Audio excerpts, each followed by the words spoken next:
Today I am discussing Ohm's law. Now what is the statement of Ohm's law?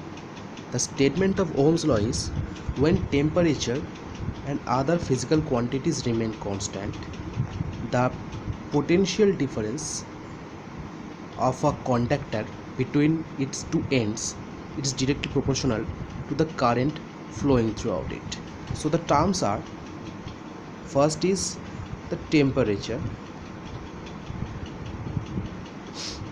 The second thing is potential difference, and it is been denoted at V, the current, and it is denoted as I. So according to Ohm's law, that V proportional to I. So I am just visualizing a conductor.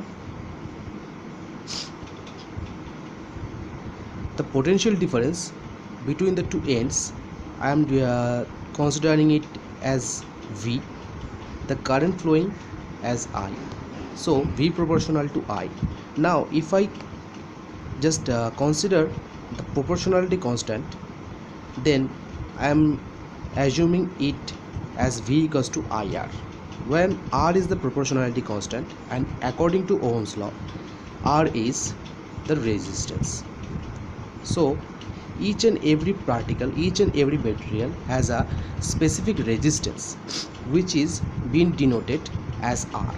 So now the unit for potential difference, it is unit as volt, current as ampere, and resistance it is as ohm. Now in the law, when temperature and other physical quantities remain constant, what are the physical quantities that hampers the potential difference, that hampers the current, that hampers the resistance? Those are, first is length, second one is area, or in other words the cross-sectional area. The third one, it is the temperature, that is described in the first, at the very first. And the fourth one, it is resistivity. Now what is the effect of length? That length is directly proportional to resistance. For cross-sectional area, it is inversely proportional. For temperature, it can be directly proportional or inversely proportional. And for resistivity, it is directly proportional, and the resistivity is defined as, it is denoted as rho. It is a term, it is rho. Now for length, for a material having higher length, the resistance will be higher.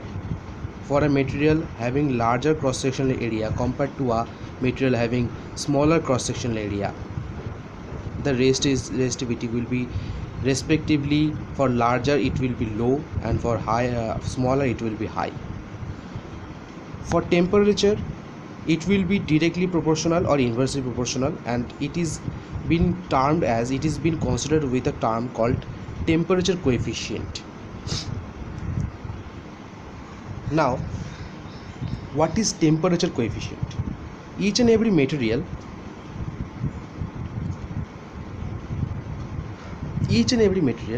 have a property, while its temperature has while its resistance is changing with directly with temperature change, or inversely with its temperature change. So that material has a specific temperature coefficient, and for the temperature coefficient, that material has a specific resistance. Now for a material, it is in T degree temperature, having a resistance of RT degree, it is been a simple relation with that material having in it 0 degree temperature. So RT equals to RT 0 degree centigrade 1 plus minus alpha T. T is the temperature or the absolute temperature.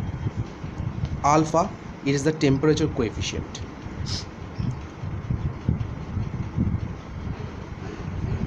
So all the terms are related with resistance are being discussed here. Now I have already discussed resistance, current, cross-sectional area, length, temperature, resistivity, and all the terms which is directly affecting the resistance of the material. So here we have found that resistance is directly proportional to length, inversely proportional to the cross-sectional area, and directly proportional to the resistivity.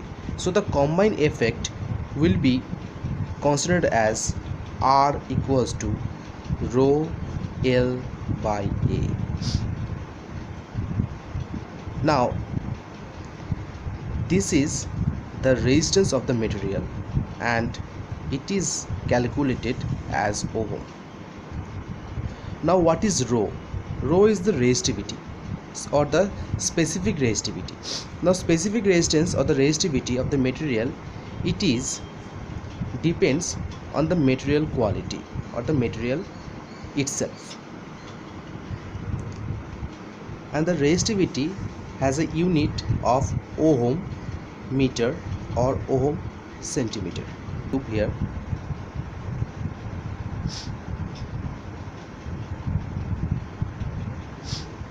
the resistance of the cube between the two opposite ends and the resistance of the cube having the two opposite ends, between the two opposite ends, it is termed as the resistivity.